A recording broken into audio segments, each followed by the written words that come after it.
Hey, Jim Wolf here, and I want to talk to you about one of the books that's had the biggest impact on the way that I see human behavior and life in general.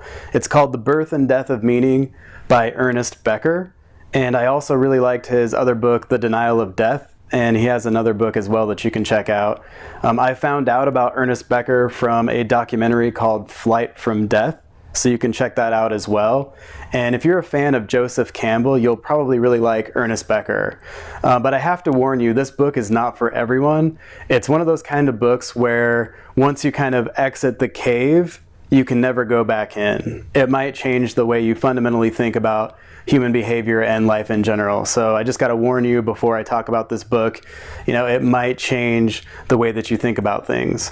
Ernest Becker was a cultural anthropologist who passed away in 1974, and even though he wrote a long time ago, there are still academics in almost every field that you can think of that are using Becker's ideas right now. Just a couple of years ago, I went to the Ernest Becker Foundation conference, and I got to hear from academics in lots of different disciplines talk about how they're using Becker's ideas in their work right now. And so his ideas are very compelling, at least to me, and they have a lot of explanatory power. So I encourage you to check out this book for yourself if you think you're ready for it. It's called The Birth and Death of Meaning by Ernest Becker. So one of the main points that Becker tries to make in his works is that there are two kind of things that happen to us as human beings as long as we live long enough. The first thing that happens is at a certain point in our young life, we start to separate our identity from the kind of amorphous group identity that we start out with. When we're born, we don't have a separate identity that says, oh, I'm here, I'm a separate self, I exist. And so our identity is tied into the caretakers around us. So we have kind of a group identity to start off with. But at some point in our young lives, we all have this realization, and it doesn't necessarily have to be a point in our life, but at some point we come to realize, hey, I exist, I'm a person, I'm Jim Wolf, or whoever you are. And so you start to think of yourself as an individual, and that's where your identity really solidifies and starts to keep growing from there. And so we have this realization of, I exist.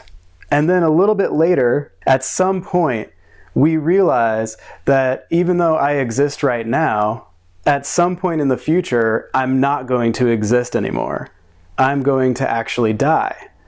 And not only that, I have no idea when I'm going to die or how I'm going to die.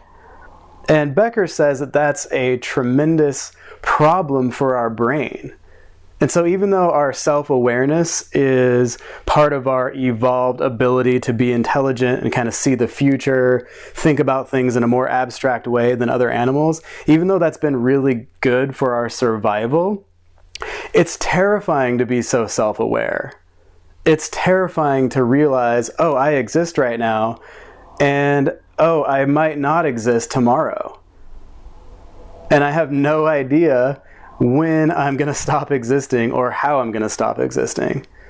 So how do we solve that problem? How do human beings continue to do all the things that we do on a daily basis when we know at some point we're not going to exist anymore? How do we fundamentally deal with that problem? And what Becker says, one of the main solutions that we use, if not the solution, is what he calls self-esteem. And he says that self-esteem is a death anxiety buffer, which just means that the more self-esteem that we have, the easier it is for us to live our daily lives without continuously thinking about our future death.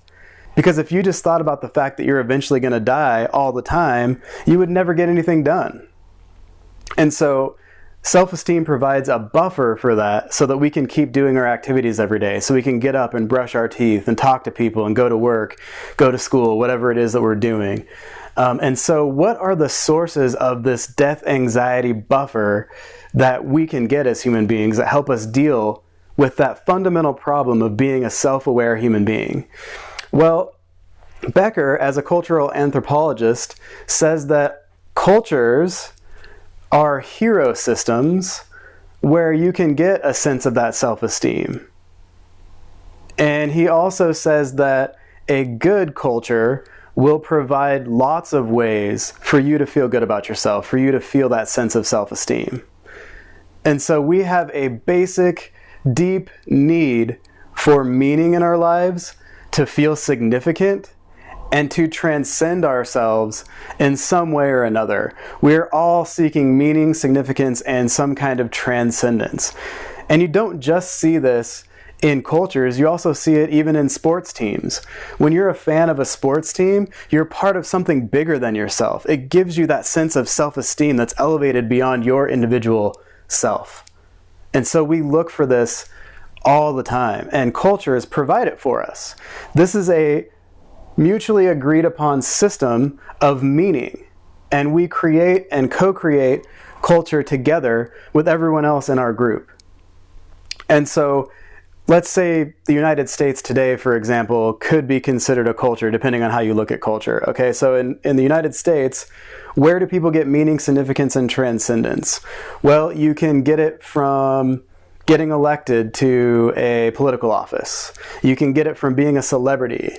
You can get it from writing a book. You can get it from building a skyscraper. You can get it from giving to other people. This is one of the most basic human motivators, according to Becker, and I tend to agree. And so if you start looking at the world that way, you'll start to see this everywhere. So start thinking about, how are people looking for and getting meaning in their lives, significance in their lives, and transcendence in their lives. And you'll start to see kind of a more vivid 3D picture of human behavior, I think. And then for organizations, if you have a business or an organization you want to start, it's important that people feel significant when they're a member of your organization. So make sure you keep that in mind when you're developing your organization. Besides just getting paid money, if you're a business, people have a basic need to feel that they are significant. And if you can provide that for them, they're more likely to be happy in their job. And with meaning, it's really important that your organization or your business is working on something that the people who work there feel is meaningful in a general way. And the problem with that is you can't just force a mission statement down people's throats. That doesn't really work. They have to feel that it's actually authentically meaningful to them. And that's why a lot of people don't necessarily like their jobs. They don't feel like it has enough meaning, and they don't necessarily feel like they're a significant part of that organization. So if you can create an organization where people feel like what they're doing is meaningful, and that they individually feel like they're a significant part of that organization, and if they get some kind of self-transcendence from what you're doing, they're more likely to be happy, even if you pay them a little bit less than an organization that doesn't have these factors involved.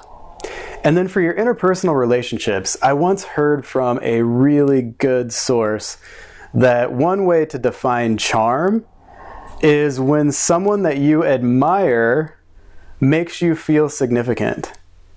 One way to define charm is when someone that you admire makes you feel significant. So what does that mean for you? Well, it means that the more admirable you are, the more people that look up to you, the more of this validation and significance you can give out, and it's going to mean something to them. So how can you make people feel significant in your life? The people that you work with, the people that you date, your family. How do you make them feel significant? And also, how can you be admired? Because the more admired you are, the more your validation means to them. And so if you are working on yourself and you're an awesome person in general, and you're someone that people can look up to, you're going to be able to make people feel significant a lot more. And that actually does raise your social value in a real, tangible way, because everyone is looking for meaning, significance, and transcendence. And they're looking for it from the best sources they can find. A really good example of this is, let's say that I gave you a compliment, for example, and then the next day, Nelson Mandela or Gandhi or George Clooney or someone that we really look up to in one culture or another gave you that same compliment. Which one would have more of an effect on you? So in your interpersonal relationships, how can you be someone that people can look up to, and how can you make them feel significant? And then for yourself, We create the meaning of life. The meaning of life is not an external thing that's out there. We create it for ourselves. We co-create it with other people in our cultures, organizations, and social groups, but we also create the meaning of our own lives ourselves. And Tony Robbins says that nothing means anything except for the meaning that we give it. So one of the powers that we have as a human being is to create meaning, both for ourselves and for our groups that we're in. And so start thinking about how you can create the meaning of your own life. Do you have a mission that serves other people that you're working towards? Are you working on something that's meaningful to you? Or are you just surviving? And there's nothing wrong with that. Survival is always the number one goal. But if you want to get beyond that, if you want to get to the point where you're thriving, your life needs to be full of meaning, significance, and transcendence. And it's not out there. It's something that you create for yourself.